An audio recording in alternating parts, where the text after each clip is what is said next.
Hey everybody, welcome to the channel. I am Fox and today I'm bringing you a brand new video in my Invaded Stronghold guide series. For those of you that are new to the channel, I have created a separate playlist that is essentially a solo guide for all of the Invaded Strongholds, including Tidal Basin. If you have difficulty matchmaking into these missions, or you end up with low watch level, lesser experienced players and just have a rough time, which does sometimes happen as these missions are well worth doing for the named items alone, then these are the videos for you. What I usually do is go through the builds that I prefer to use for these missions and why I use them.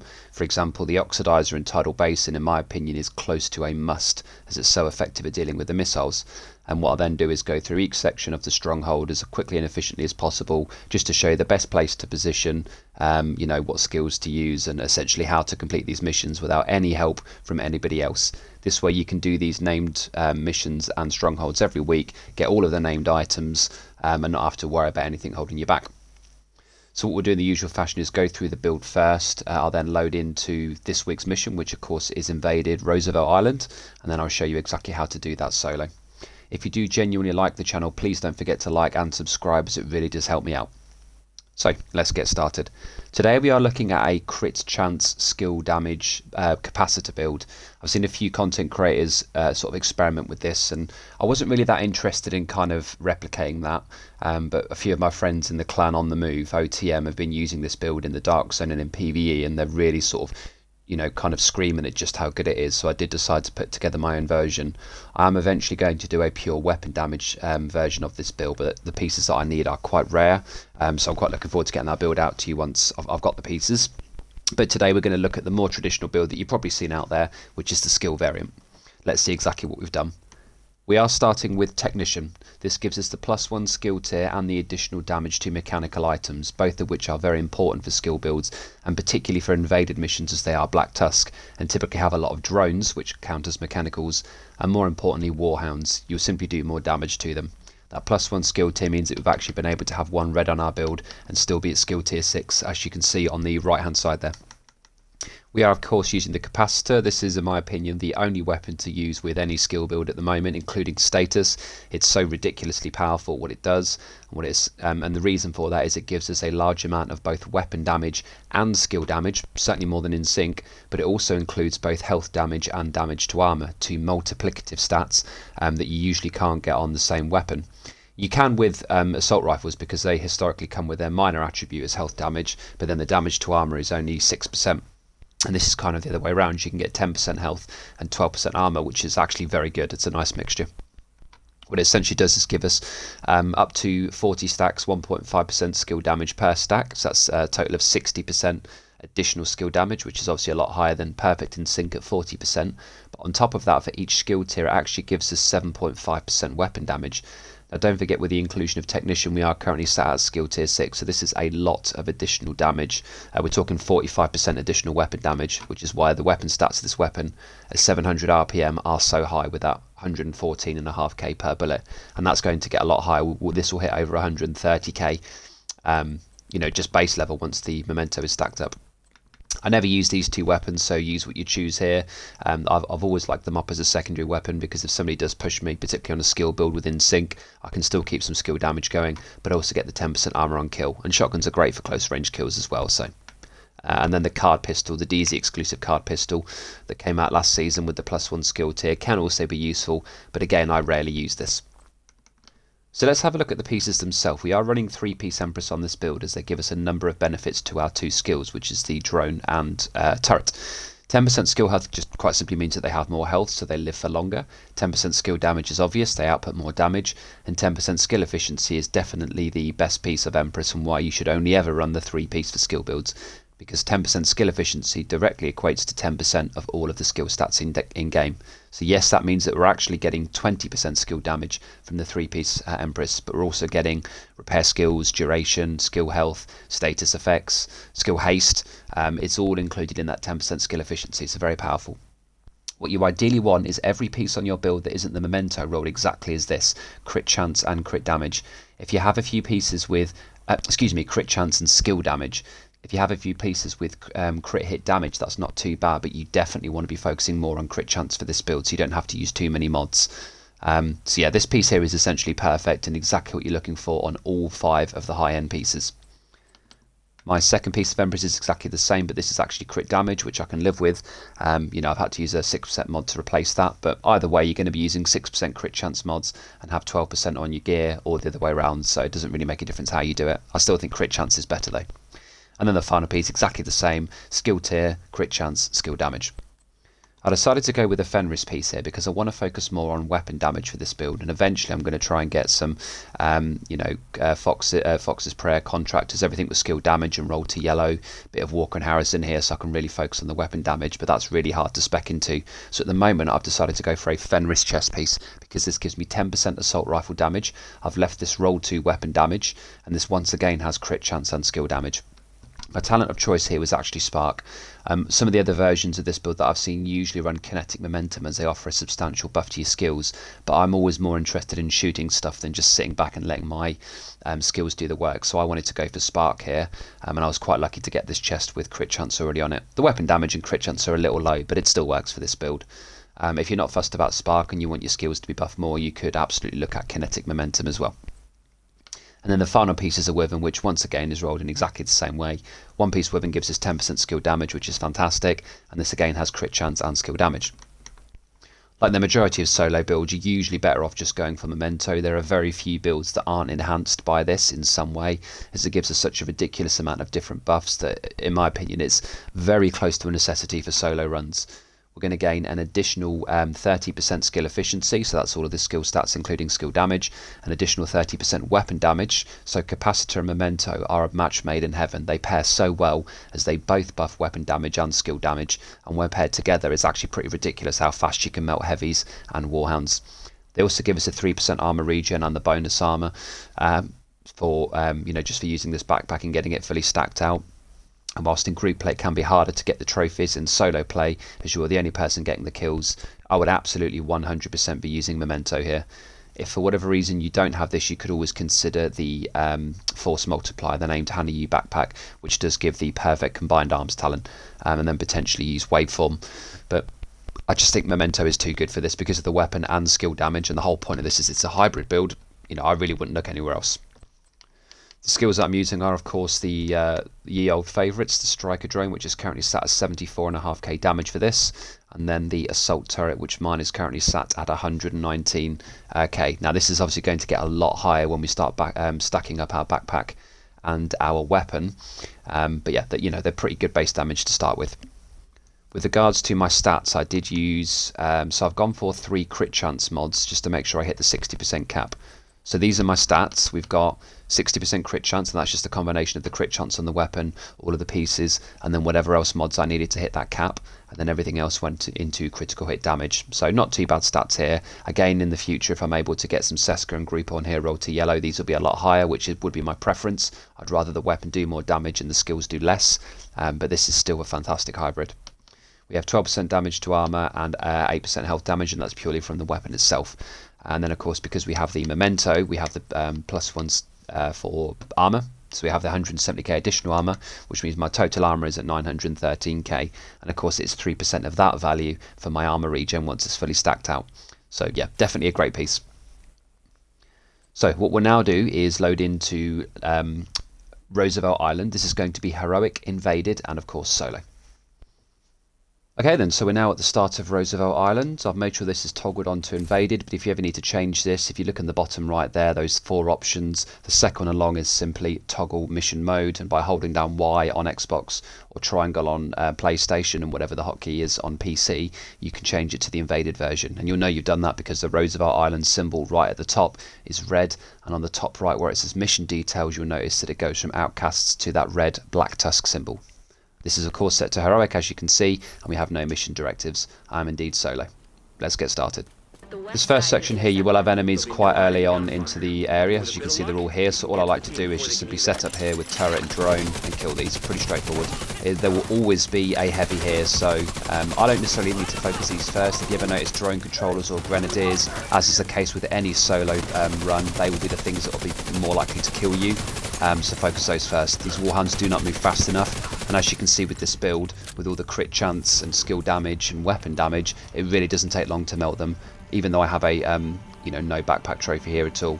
Spark, of course, is helping me out here because it gives me the additional weapon damage, but if I didn't have that, you would technically get a better weapon, a better overall DPS buff by running kinetic momentum, because instead of buffing your weapon by 15%, you're buffing 2 separate skills by 15%, so it just equates to more damage overall. I'm still more of a fan of Spark. So for the first area here, what you want to do, or at least what I like to do, is go straight up. Now there is a sniper to the top right that I like to prioritise first, because if they hit you with this build with only 1 blue core, you will take quite a lot of damage. 2 shots and you'll be dead.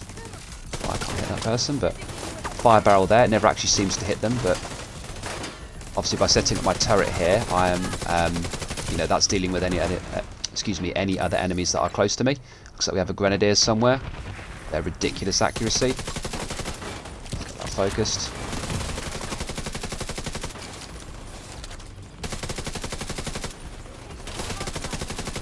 The sniper really does not want to die, huh? There we go. That's what I was looking for. Now the good thing as well, if you see the blue line connecting me from myself to my skill, as long as you're within 7 meters of your skill, you're immune to shock and disrupt. This is actually quite important for this mission, so whilst they usually recommend that you don't sit too close to your turret, because as you saw there, the grenadiers typically target them, and if you're close to it, you yourself will be hit. It is actually quite useful in certain parts of this mission, which you will see going forward. We're going to have a couple of waves come out here. They always come from the back left area just here, once you get the initial wave, and then we'll be done. You will sometimes get a heavy and or a warhound here as well, so just be mindful of that. No reason to move from this point though.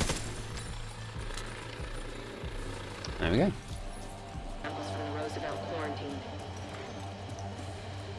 So coming up to the first part of Crash Plane after the initial area, this is pretty straightforward. There's only this initial wave and a helicopter wave, so all I'm going to do here is just set up on this right hand side cover, same thing, drone and turret out. Focus the grenadiers first if they're there, drone controllers as well. If you ever get rushes, then they're usually very easy to deal with. So the helicopter will come down here. It's usually hard to target them as soon as they come out with your weapon, because there is a tree sat here. You could move, but luckily your skills do highlight them for you, so you can start pre-firing as they come down. Either way, nothing too difficult here.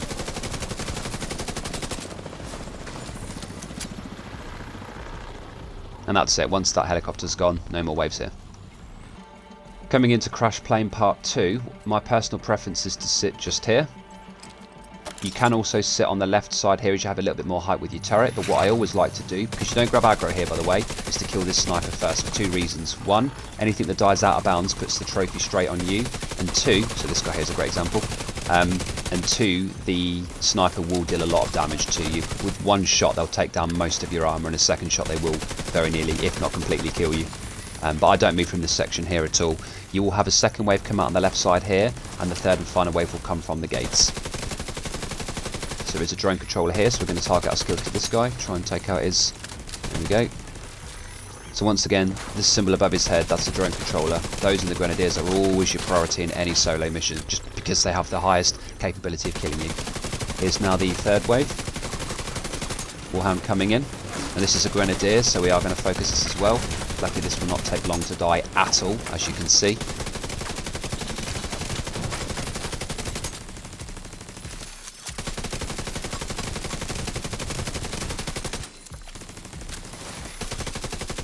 This will be it. Once these guys are dead, we'll be finished in this section. Okay, so this next section, we're still in the original area here, but this next section you want to come to the back right and go up this rope just here. So in Crash Plane Part 2, come up this rope. What we're going to do, because there will be enemies here straight away, sometimes they're quite close as well, so we're going to go straight up onto this truck, right onto the cabin, straight over to here. We're going to shoot out this first of the 2 EMP jammers. Just watch out for that stagger.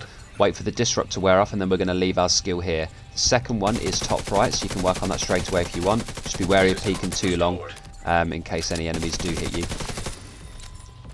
So now that those are both down, our turret will work here just from the first one being down, but this means we can now get our drone out as well. So we have spark proc there for the additional weapon damage. If you watch those damage numbers, even though this is 700 RPM, which is quite slow, these things are hitting, this weapon is hitting pretty hard because of all the crit chance and crit damage that we have spec'd onto this build. You don't need skill haste because Memento does that for you, and these skills for the most part last a long time. You'll get the cooldown on the turret from 20 something seconds down to about 16 when you're fully stacked out. And there is only those few waves. You'll have the initial wave in this area, the second wave that comes over from this bit just here. Sometimes sort of they come out in 2 waves, I suppose, and then there'll always be one enemy that comes out from here. Once you've killed that, you are finished. So coming up to this walkway here, what I like to do is go to the very last log before we get to the Black Tusk crates. Now you all have a Warhound here, so what I'm going to do is set my turret up here. Might come down straight away. Again, watch out for any drone controllers and grenadiers. As you can see, we're really not struggling to do damage with this build. This just shows how strong Capacitor and Memento are. Now, a lot of the times this Warhound will actually be inside here and he will burst out as you get into combat, so just bear that in mind. I'm not sure why he was out there. I've seen that a few times before, but for the most part, he will be inside here and then he'll just run through. So coming into this next area, once you picked up your ammo, you want to avoid shooting any enemies here, and my personal preference is to run all the way to this top left cover just over here. You won't get shot in this process, or at least I never have, but I suppose it depends on the placement and type of enemies. What you want to do here is set up your turret instantly. Now there's always a Warhound to the right here, so he's always your priority because he can shoot through this small gap here. Obviously we don't take long to kill this guy, and now that we've started to get some backpack trophies, as you can see he does go down almost instantly, to be fair. It doesn't take long. And then you can just start working these down. Now there are, you need to destroy 3 virus samples. You can already see them highlighted. One is here, one is down here, and one is here. Do not do this until you've killed all the enemies. Unlike the last area, they don't infinitely spawn here, so you can just thin these out. There will be several waves that come in over. The first wave comes in from this bit, the second wave comes in from here. So just, this is why this is such a good spot, because you have great visibility of everything. There's a Grenadier, so we need to absolutely focus him. Set that barrel on fire. Oh, look at that ridiculous accuracy. They just don't miss anymore.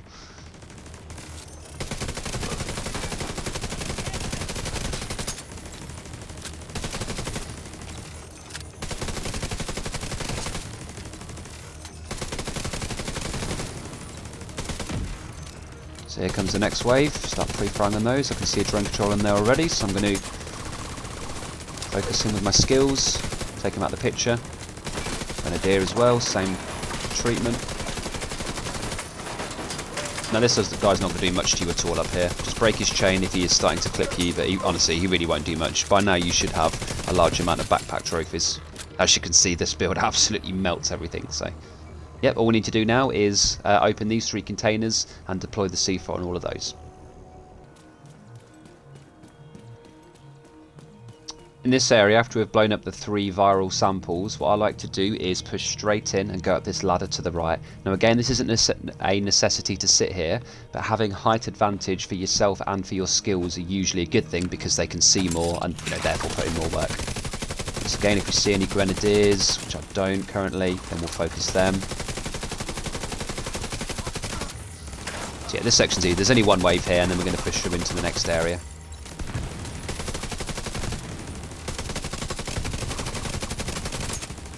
Oh wow, this assault rifle just melts on this build. That crit damage really helps out. So once he's dead, that's it. There'll be no additional enemies here. Now in this area, what I like to do personally is to set up my turret. Whoops, if I can actually do it. Just on this lip here, and the reason for that is that the first wave is right here. Can I get down? But the second wave comes in from a helicopter, and those helicopters will spawn or drop their enemies either right here or just over there. So this has a nice little bit of height advantage. It's close enough to give us the disrupt and immunity buff. We can sit back here for this first wave and focus these enemies down. I'm actually going to deal with this heavy because he's probably the biggest threat at the moment. He's already dead. See you later, buddy. Thanks for showing up. Okay, so now that this wave is gone and we're out of combat, what you want to do is push forward. When you get to the central part of the map, you see we're back in combat and the helicopters will come in. I personally like to sit here, but you can get rushed to the side, so just be aware. If you want to sit further back, you can, but again, we have the height advantage. Our turret is here ready to deal with these enemies that are coming in. Hopefully they will prioritise that over me. Just target them straight away. There's a couple of Grenadiers and drone controllers there, so it's again very important that you kill these quickly. So there we go, like you see he's trying to push our right there, but can't sit and cover very well, and that's why I like this spot here. You just have a nice bit of advantage. And that's it. That's the only 2 waves in this area. Apart from this one guy that's left over here, apparently.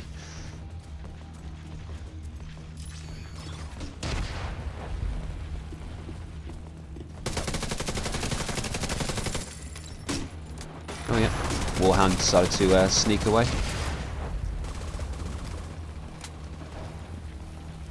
Again, the armor regen is now at full on this build. We're at 3% currently, so... and everything just dies straight away. So yeah, that's it.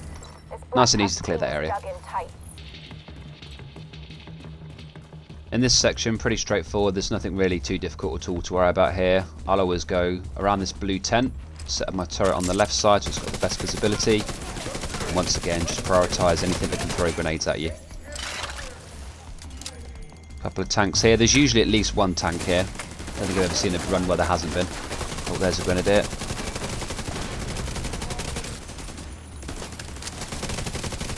Keep him focused, make sure you can't fire grenades at us. This one just blind, so that's okay.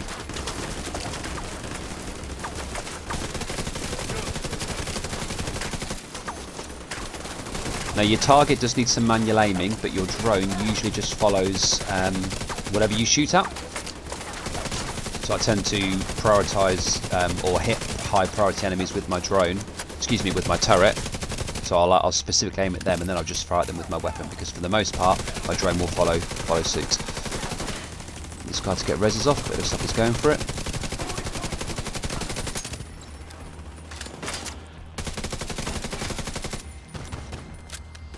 Oh, that guy loves blinding us, huh? Well, let's just target him and get him out of the picture because he keeps doing that. There we go. Oh, I can't see him.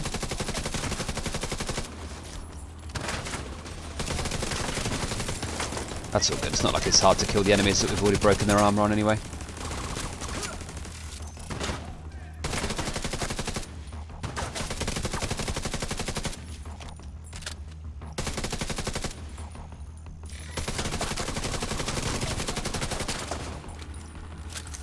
The drone should flush him out pretty quickly. This is a good thing with the drone. If they do sit back in cover like this, you see it always flushes them out when you target them.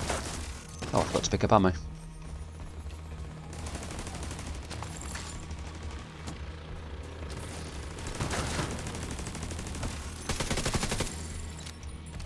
And there we go, that's that section complete.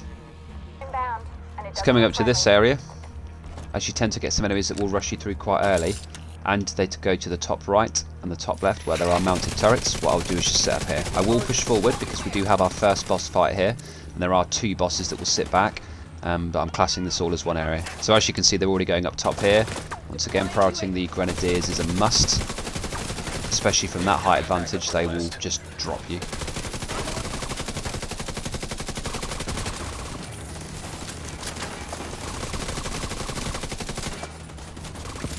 Go on, drone, work your magic. There we go. Now there's only 1 enemy left. I'm actually going to push forward a bit preemptively here. You don't need to do this if you don't want.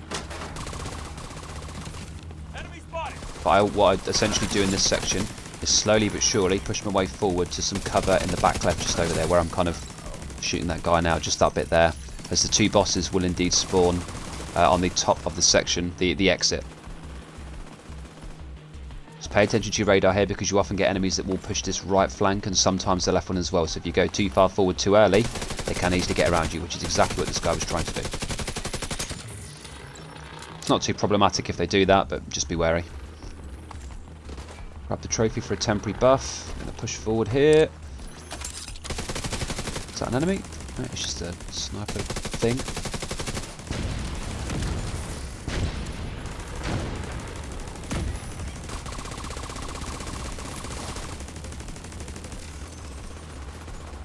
So once again, I'm going to push forward here. This is where I like to leave my turret, so it can quite easily hit the bosses that will spawn in after this enemy dies. Grenadiers, we'll focus in first.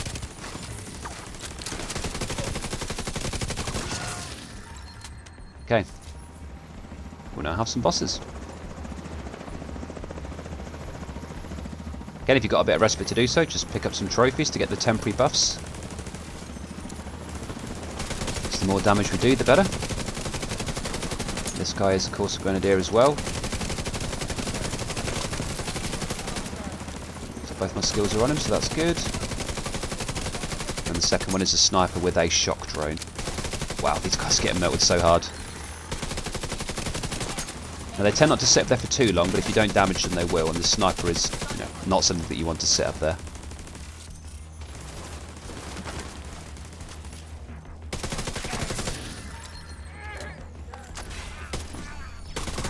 There's just one enemy left up here.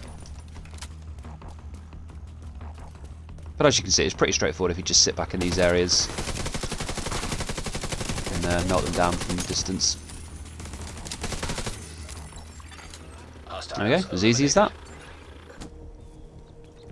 So when you come into the swamp area from the underground tunnel, the usual route, what I personally like to do here is push to the right hand side. There will always be a sniper in this top area here that once again will do a lot of work to you, so I like to try and prioritise those if possible.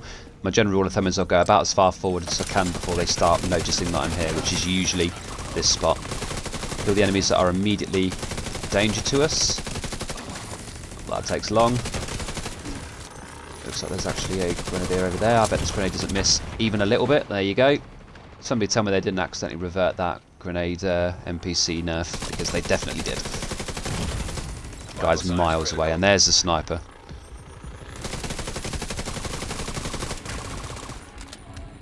But don't forget you do have a long range scope on your weapon,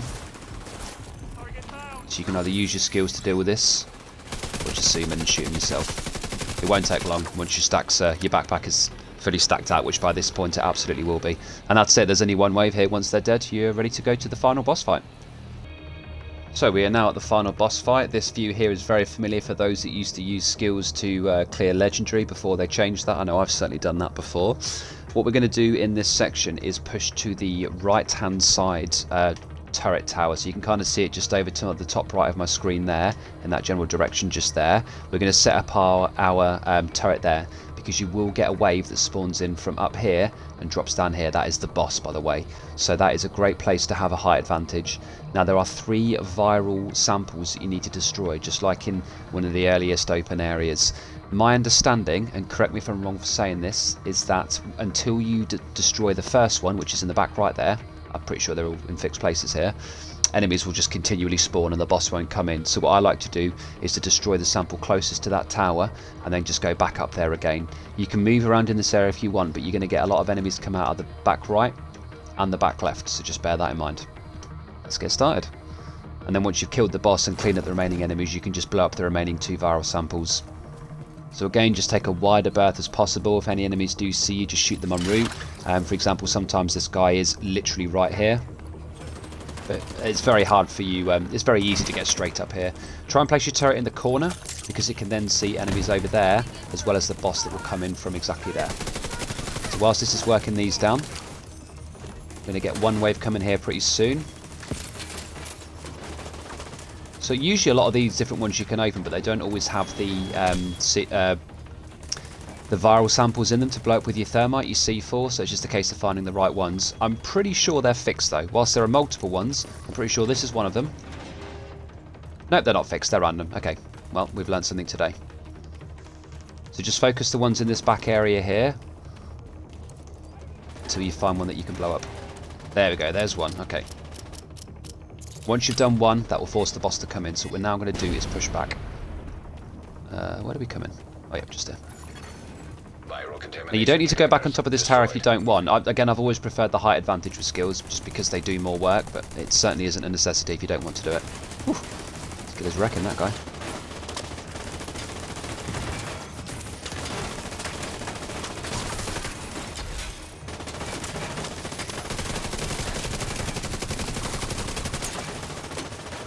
We actually have somebody behind us. No, we don't. That's good.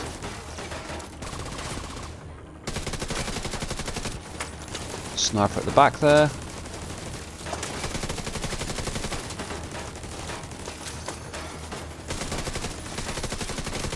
Just going to target with all my skills.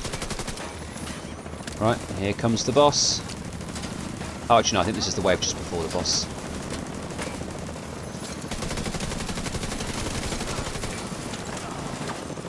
So even though it seems quite risky up here and you seem quite exposed, because you kill so fast, yeah, there he is, look. Because you kill so fast, it's actually quite safe. anything that gets close to you, both your skills are going to target them and they will not survive. And this boss definitely doesn't get close enough to do anything to you either. So again, what you ideally want to do is target him as soon as possible with your skills and just work him down. He will die pretty quick because he is a health-based target, as you can see from his bar there, and we do of course have a health-based weapon, a damage to health. Anything that rushes you always take priority, but for the most part here you can just focus the boss. He's not going to last long at all, trust me. And then essentially once we've killed the boss and the remaining few enemies, we can just break down the final 2 viral samples and we're done. It's that easy. I mean, he made it, what, 10 steps? So now that we've killed him, no additional enemies will spawn in.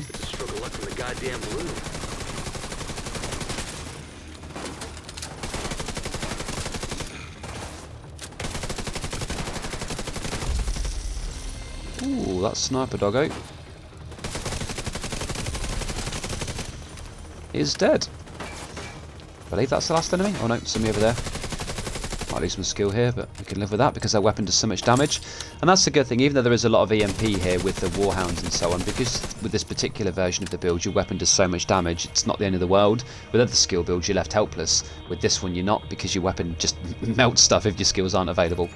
So that's the end of the mission just there. What we're going to do is open the final 2 crates to blow up the viral samples, which I don't need to show you how to do that. They'll just be in one of these yellow boxes around here. It looks like they are random after all. I thought they were fixed, but I don't know, who knows. So thanks for watching. Please let me know in the comments if you would make any changes to this playstyle, or if you have a build that you feel works better. I have ran this through with my solo backfire build. I've run it with my pesty build. They all worked very well, but I just feel that this build is nice and safe for solo players. Thanks again for watching, and I will see you all in the next video. Peace.